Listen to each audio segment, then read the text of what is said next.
Hey guys, Palsteron here, and today let's talk about Legion farming, especially Legion farming in New Vastir.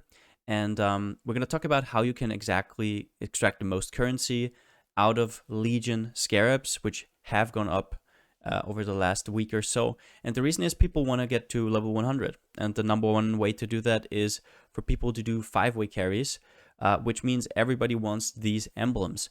And the way you get these is through New Vastir. I'm going to talk all about it. I'm going to talk how you can make the most money out of it. So yeah, let's get into it. If you want to actually check this out live, because everything I do for these videos is live, you can follow me on twitch.tv/Palsteron. I'm streaming every day but Mondays, and you can ask me questions. You can see whether I'm bullshitting or not, because I'm doing everything, all the farming I do for these kind of videos, I'm doing live on stream. So check me out there, join, come chill out, and yeah, let's jump into the video. The first thing you have to ask yourself when you want to do this strategy is, can you clear a legion efficiently? And with that I mean, can you clear a legion before it runs out? And that's something you have to test out yourself. So before you jump, if you are not sure if your build can do it, if you're not like a mapping build, if you're like a bosser or you're like semi-mapper, you have to make sure that you can actually clear these, because if you don't clear the whole legion, everything that you miss will make you less money, obviously. So what I would propose is you go in and you try it normally with a few maps. Just try if you're comfortable with this setup. And if you're not comfortable, take protracted battle, which gives you more time to do the legion. They will also take more damage, so it's easier to actually kill the boss, kill the big rares or whatever. And if even with protracted battle you cannot do it, do not do the strategy. That's what I would say. Some builds are just not set up to do legions, and if you cannot do them efficiently, I would click off this video and I would probably look for some other strat. I don't want you to get baited into a strat when you can't even clear the legions. So be sure that you test it at the start. But if you're already a mapper, you already know that you can clear legion, then you can just proceed. If you're, however, comfortable without this node, don't take it, because sometimes you will clear a legion and there will be like one mob left, and then you have to wait there for like 5 or 6 seconds, because protracted battle does increase the duration of a legion. So I just want to say this at the start. We were going to go through it in the Atlas passives themselves. But yeah, that's kind of the important things to note before you can even start to think about this kind of setup right here. Now, as for map, we're using a mud geyser as our layout of choice, because it is very friendly towards legions. The legions can spawn as a whole. And also it is very short, so that means you can do more and more legions, more and more league mechanic, which will also be a lot of your monies. You do Danig and the Tujen, obviously. That will also be a huge part, obviously. But the faster you get through maps, the more you get league mechanic, which is free every map, and you get the Legion Scarab, which basically converts into more monies, and you also go and convert the Rusted Metamorph Scarabs into more monies. As for downsides to the map, the biggest downside is the boss, which is basically a devourer. These are the big worms that come up from the earth and just attack you randomly. And the big problem is that it's an open area, and sometimes you can actually miss him, which is also why we're using Rusted Metamorph Scarabs, but more on that later. That is the only annoying part about the map. Everything else about Mod Geyser is premium. As for the stuff we're juicing our map with, obviously Chisel Alk, always good. Probably go for 75 plus quant. That's your choice, obviously. We're actually using simple sextants. Now, here's the thing. We want to do as many legions and league mechanics as possible. So stuff like Breach and Blights and Abysses or whatever, which are usually the payoff for the more expensive sextants, like Awakened Sextant, for example, don't really qualify for us, because we have no support for them in our passive nodes. Breaches are just slow, right? In the time we clear a breach, we could already be in a new map and get more value from Tujen, or get more value from the next Legion Scarab or whatever, or maybe have more chance at triggering our Total Anarchy, which is we're also going to talk about. But these things all slow us down. So the payoffs you usually have from using Awakened Sextants aren't that good. Even if you hit like Harvest, it's not that good. Sacred Grove isn't good. Delirium isn't good because it's a circular map, so it doesn't really do much for us. It's at the end you come out at like 10 splinters or something. It's really not made for that. So the only choice you have, in my opinion, is Prime Sextant or Simple Sextant, and they're just kind of like Simple Sextants. Honestly, these are so inexpensive. You can literally buy 10 for a Chaos, and also good about them is that you sometimes hit the Rogue Exile Sextant, which can only spawn on Simple Sextants. And since we're supporting Rogue Exiles a bit, that's actually pretty good. So we have a little bit of a payoff there. Sometimes you get invasion bosses, which are cool. But overall, Simple Sextants are just there to give you a little bit of an upside for basically no cost, while these would be a little bit more investment. And in my tests, at least, Simple Sextants have actually been superior, which is pretty funny. Now, our main scarab is the Rusted Legion scarab. Now, if you want to go polished, that's fine. But right now, you just have to look at prices. If it costs more than 1 chaos more, I wouldn't go for it. All the polish does is it gives you another horde, which is another chest that you can click on, which is cute and all. But honestly, Rusted Legion scarabs are also way easier to buy in bulk. So you can buy more and do more maps faster without having to message 10 people. So overall, I just prefer Rusted, but definitely look at Polished as an option as well. This strategy does not work without the Rusted Legion Scarab because this league, Zana does not have any Legion here.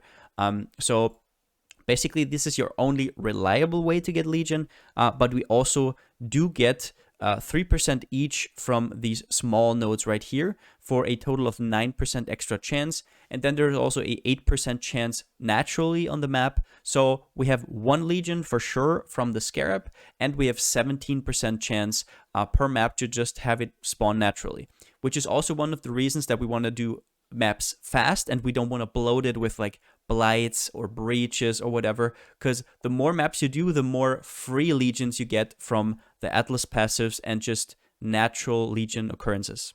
As for our other 2 scarabs, I think the one scarab that is also kind of mandatory in my opinion, and you will see that in the map showcase. I will do a map showcase at the end of the video. Rusted Metamorph Scarab. This has 2 uses. Number 1, this is free money.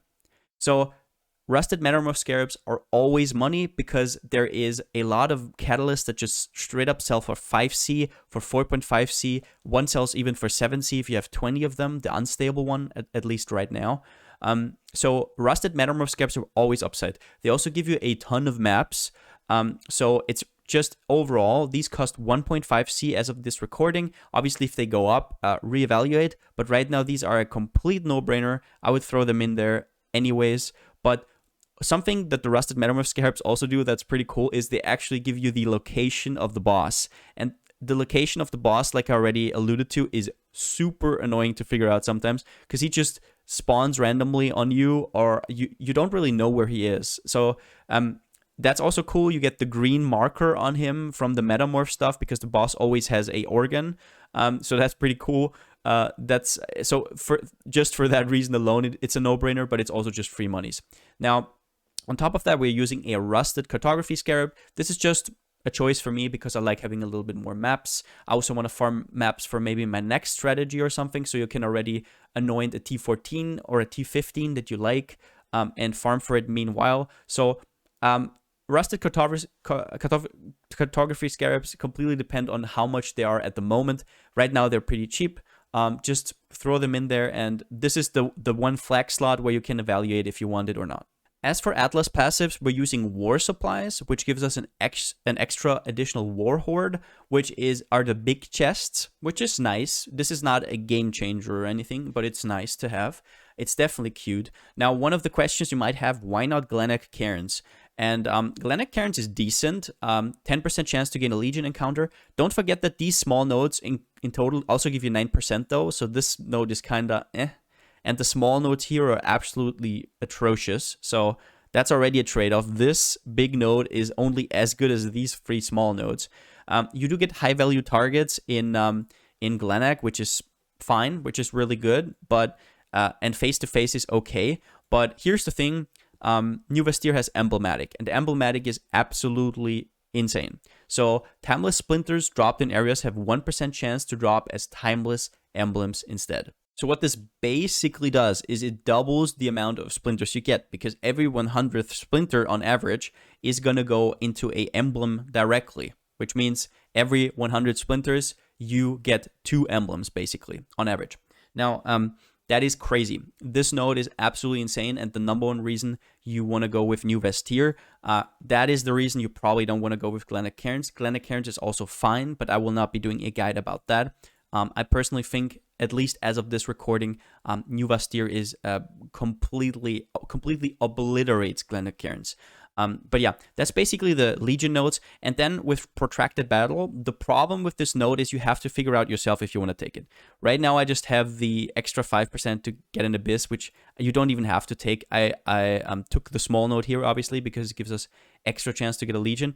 But Protracted Battle has its ups and downs. So as I said at the start of the video, if you're unable to clear a Legion without Protracted Battle, but with Protracted Battle you can do the strat, then take it.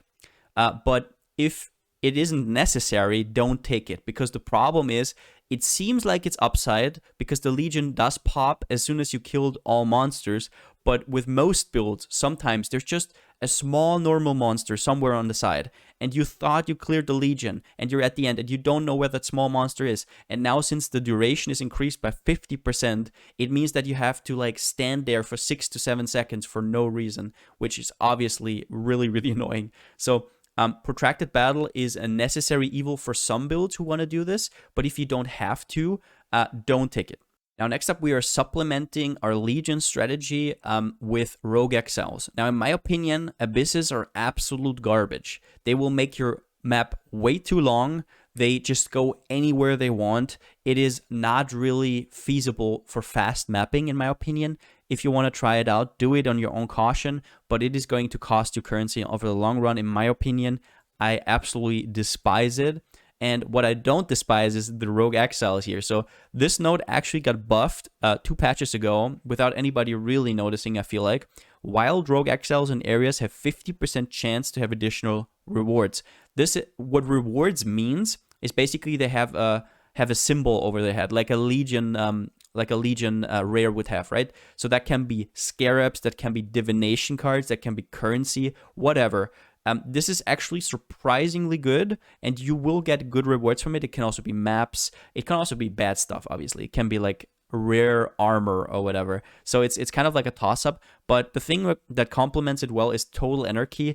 10% chance to contain an additional 20 Rogue Exiles. If this triggers, you will definitely notice it. Now, some of the Rogue Exiles can be rippy. For example, the Essence String guy can be very rippy. So you can make your map harder with this. But overall, every 10th map, you just get an influx of stuff in your map. Because remember, these 20 additional Rogue Exiles, these small nodes here, 15% chance for Rogue Exiles to appear in pairs, times 2, that's 30%. So overall, you will have like 25-ish Rogue Exiles in your map when this triggers, and half of them will have rewards from Rogue Trader. So it's going to be a blast, and it's just some free currency on the side, so why not, right? You can also not go for it. Now, I wouldn't go as far and also take like Anarchy and stuff. You can try Anarchy. I didn't really have that crazy of an experience with it. You can try it out. It also gives you 3 extra Rogue Exiles. But I would say that you shouldn't really focus too much. Same with the Watchstones. You shouldn't really focus on Rogue Exiles or anything. It's just a cute thing on the side. Definitely focus on Legions as a number 1. As for Watchstones, you want to use 2 different Watchstones here. The number 1 is Legion encounters have an additional chance to grant a Templar army, and the most important one, additional chance to grant a Marraketh army. These can be pretty expensive. I'm not going to say a number because obviously it changes whenever you watch this video, but it can go up to 100% increased chance. Now, obviously, 100% increased chance doesn't mean that it's guaranteed to be that. It's just that there is a base chance, and that gets multiplied by the 100%. So there's 2 different strategies here, and I'm not going to say one is better than the other. I'm just going to say what I've been using. I've been using 2 Templar ones and 2 Marraketh ones to increase my chance to get both in the map, which happens, I wouldn't say frequently, but like 1 in 10 probably. But usually you at least get one of them. It's very, very rare that you don't get at least one of the big boy ones. But some people are also using 3 Marakeths and 1 Templar. And I'm not going to discard that because Maraketh has a lower base spawn rate than Templars. So it probably needs more help to get up there to have more chance. So I'm not going to say either way it's better or worse, because you would have to do thousands of maps to actually figure it out exactly. But I have been using 2 of these Watchstones with Maraketh chance and 2 chance to grant a Templar army. I also want to note that these are really, really vital to this strategy, even if they are expensive. So proceed on your own caution, because you don't want to go in and use your Rusted Legion Scarabs, which are quite expensive to buy to begin with, and then waste them without having the Watchstones. Because the difference of getting a Eternal Emblem, which is 10C, or whatever it is at your recording, and Timeless Maraketh Emblem, which can be 8 to 10 times as much, is just too huge not to incorporate these Watchstones. So without these Watchstones, I can't even say how much money you're going to make. I just know that the setup right now is very, very juicy. All right, so at the end, let's actually do one of these so you can see how it actually looks like. We have the Rusted Legion Scarab, Cartography, Metamorph, as mentioned. The simple sextants are already applied. As you can see, it's still plenty upside. Not as good as an Awakened, but it also doesn't break your bank. These sextants, like, I applied these bonuses here, and it literally costs you not even a chaos. So it's just really, really good. You want anything with pack size, anything that gives you rogue exiles, anything that gives you an invasion boss, for example, you can keep, anything that's more monsters, basically, because the invasion boss is going to be surrounded by mobs as well. I don't really take Anarchy. I don't know if it's worth it. Right now, Chaos is very cheap, so you could try it, right? Get some more rogue exiles in there that might have rewards. Overall, it's probably worth, but I'm just going for the 8 quantity for now. So let's open the map and let's see what's in there. Now, one thing I also want to mention is this strategy is really, really good to get Atlas missions. Like, if you're fast with these maps, if you're not diluting it with like breaches or blight or whatever, like I just did a video a few days ago with Alva, and I'm already back at 66 missions just by 2 days of farming. So pretty cool. Now, let's just see where we are right now. And there's the Legion right at the entrance. Now, I'm actually going to search for the boss first because I want to talk a little bit about the boss. The boss will be spawning next to this sea, basically. A little bit, not exactly here, but like a little bit away from it. And you can actually see it because we have a Metamorph Scarab, and it will have a organ, so it has this green thing over it. So we don't exactly know where he will spawn. Some people think there's like an indication. I gotta say, after doing like, ooh, Exalted Orb. Wow, okay. That's random. Don't take that for anything. Just got lucky. Okay. Yeah. Just lucky. That has nothing to do with the strategy. Just gonna point that out. Let's just do these this betrayal encounter real quick. Doesn't really matter. I'm gonna leave it here. So I think the boss is usually opposite to the entrance on this side of the lake, right? So it's probably gonna be here or something. Yeah, there he is, right? But he has a green shimmer over it, so you know exactly where he is, which is really, really cool. But he's overall quite annoying. So let's just go on here. As you can see, the maps are dropping like candy because we have a Rusted Cartography Scarab in there, and also because this I have a high Atlas bonus. So the lower your Atlas bonus is, the lower you will see there. But I'm just going to clear this. We didn't get a free second Legion, which we didn't hit the 17%. It is what it is. We're just going to clear the rest here. Usually, obviously, you don't leave the Legion for the rest. You just do it whenever. I just wanted to go over it here. So once you click the Legion, you want to basically do the outsides first and then work your way in. I'm just going to show what I mean. So you first have to see where the armies are, and you kind of just go around here on the outskirts and kind of just go in. So we got a Maraketh on this side, but we got a little bit unlucky because the Maraketh spawned on the seaside. So we're basically going to clear it. Inwards, there's like one rare I missed, I think. So let's just open these. And then you basically just do the Legion. Be super careful with Maraketh. And we got a Maraketh emblem. Very, very nice. Now let's do the rest of it. And yep. So this is basically our reward now. Now, do note that I am hiding the splinters of the lesser ones, so the Val splinters, for example.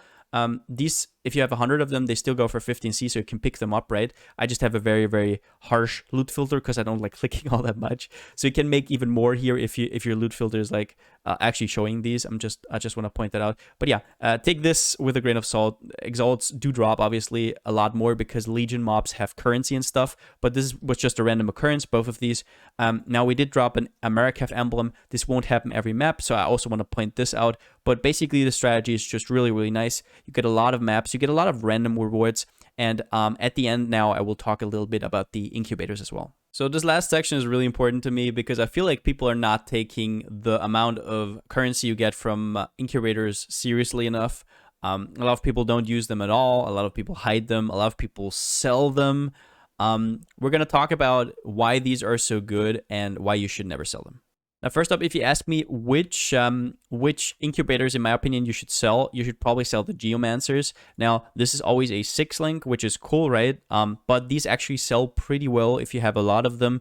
And the thing is, they take up to 30,000 monsters to kill. In that time, you could pop like 5 other incubators. And if you're doing this long enough, then at some point you will have so many incubators that you don't even know how to use them. So that's also why this strategy, for example, is really, really good if you know that you're going to play afterwards something else. So now in this strat, maybe you don't make the full money, right? You have all of these incubators left over, but you can do them throughout the whole league. So you basically get a permanent income throughout the whole league with these. And what I would say is Geomancers is basically not that important. You should sell them. It takes too much time to proc. What I also like to sell, but I know a lot of people love, is Time Lost Incubator. You can theoretically get a Headhunter with this. It's like a league specific unique that you get for this.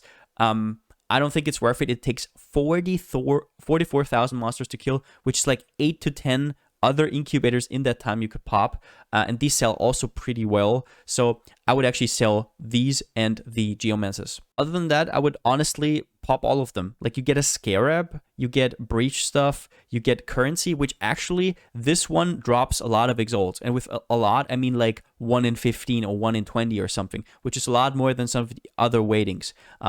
Now essences, maps, whatever it is. Diviners is also really, really good. This drops 2 to 4 stack decks, so on average 3 stack decks, which is around about 4 CF as of this recording always. So there's just so much small currency here. You get a fossil, you get a gem. This one can be really, really nice. You can get 2120s. Stuff like that, a good helm enchant sometimes. Sometimes you hit the Forbidden Rite or the Spectral Shield throw. So there's just so many things here that will be added on top of the currency that you already make. Do not disregard this. This is all currency, and it's a ton of currency. Don't leave this out of the equation. Don't come into my commentary and say, I don't make as much money as you. There's a lot to be had here. Do them always. Also, there will be a lot of metamorph stuff, so don't forget to do your metamorphs, actually. There's so many organs here. Look at this. All of these are organs. And then I have organs here as well. Where is it? Keta. All of these organs. You will also have dropped catalysts. If I go catalysts here, these are all catalysts that sell. There's like a 10 stack of fertile here. 5.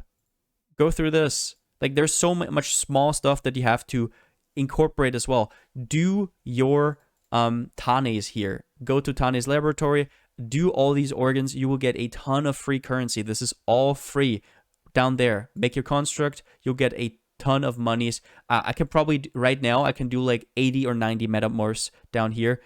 Just get free currency. So I just wanted to do the section so you realize that even when you're finished with the legions, there's still a lot of currency to get outside of it, and especially incubators can be really, really good to give you kind of like a foundation of incubators that you can run throughout the whole league. But that's it for the video. If you liked it, give it a thumbs up. If you haven't already, subscribe. Now, obviously, as I said, you can watch me on twitch.tv/Palsteron to just do these live, so you can always be on the pulse of time, what I'm currently doing and stuff. Also something I want to mention is you can join the Discord. Link is in the description down below. But yeah, really, really cool strat. Just blasting through legions was really, really fun, especially with you guys live. And definitely will be putting out some kind of guide soon. I have said this before, but I will do some guide soon how you can actually bulk sell stuff, because I know there's a lot of random stuff that you drop from these that is a little annoying to sell, be it fossils or fragments or contracts or whatever. So we'll be going through that as well. But that's it for the video, and since I still don't have a slogan, see you next time.